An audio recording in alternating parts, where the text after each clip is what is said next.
menunjukkan bagaimana perbezaan pressure yang mengelilingi dua balon ini.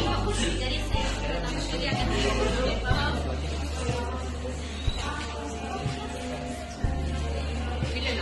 Okay, untuk contoh penggunaannya yang lebih kuat, maknanya tuas video. Okay.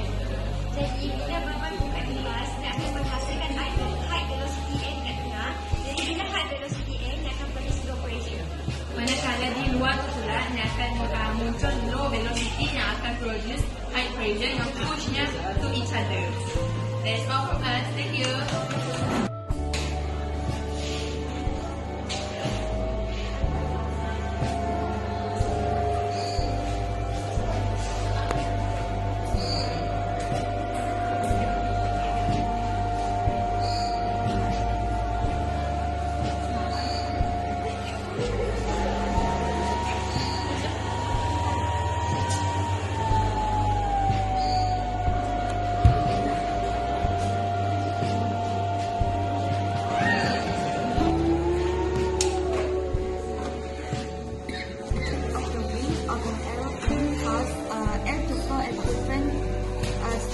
Past section and the bottom section, at the top section and the bottom section.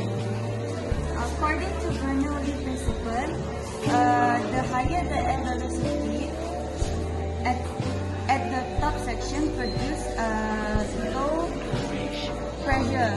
Okay. Manakala halaju udara yang rendah di bagian bawah akan menghasilkan kawasan bertekanan tinggi. Kalau pengaliran udara dengan halaju yang tinggi menghasilkan kawasan tekanan yang rendah. Manakala pengaliran udara yang dengan halaju yang rendah menghasilkan kawasan tekanan yang tinggi. Apabila aerofil berada dalam sudut silang yang tertentu, aerofil menggunakan satu daya pada aliran udara dari dahulu. Okey. Hari ini kami akan membentangkan kesan daya angkat ke atas bola pingpong.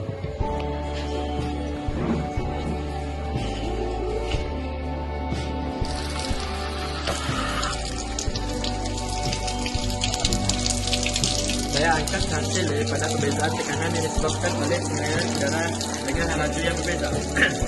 Udara yang mengalir dengan halaju yang tinggi pada bahagian atas bola pingpong seperti yang ditunjukkan di sini menghasilkan satu kuasa tekanan yang udara rendah bagian sini. Perbezaan antara tekanan tinggi di bahagian bawah dengan tekanan rendah di bahagian atas menghasilkan satu daya panduan ke atas. Daya panduan ini ialah daya angkat yang mengangkat bola pingpong itu naik ke atas. Sekian saja dari kami. Hi guys, today kita orang nak explain kenapa paper ni boleh terbend dan kenapa paper ni dia boleh terlift up bila kita diam dekat balance. Itu saja.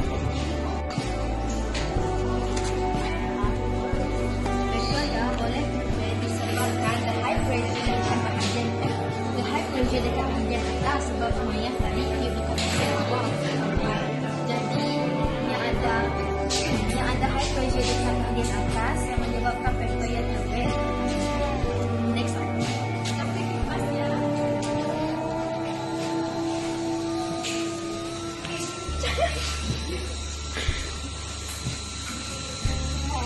Okey. Paper yang boleh terlift up disebabkan the region of the high air velocity and also low pressure.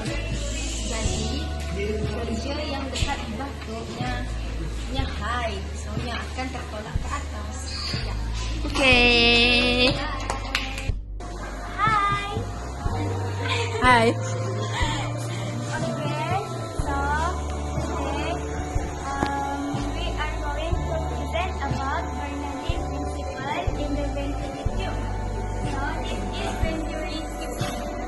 Okay, seperti yang kita tahu, if the fluid bergerak dengan velocity yang tinggi, pressure-nya akan rendah.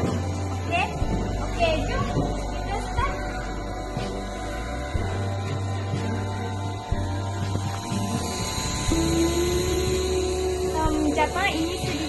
bubble in. Okay. Kita nanti.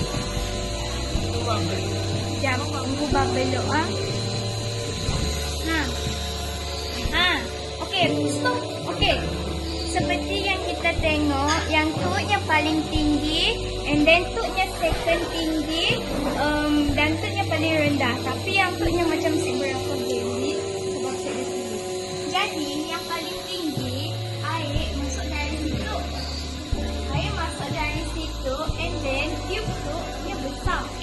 If tube tu besar, airnya laju bergerak laju ke perlahan? Perlahan. Tube besar, tube perlahan. And then, pressure-nya akan tinggi sebab air bergerak perlahan. And then, dia dapat naik sebab dia dapat lawat atmosphere pressure. Lepas dia masuk situ, tube-nya kecil. Laju tu. Bila laju, pressure-nya rendah. Jadi, dia tidak dapat mulai tinggi macam tu. Sebab dia tidak dapat melawan atmosphere pressure. Kita masuk situ. Itu tu perlahan. Sederhana. Sederhana. Sebab apanya sederhana? Sebab ni dari tube yang kecil yang macam ialah yang macam susah sikit lah nak masuk sebab dari tube kecil. Lalu pressure-nya pun sederhana. Jadi yang tu paling tinggi, yang tu sederhana, yang tu paling rendah. Okay. Dah, bye-bye.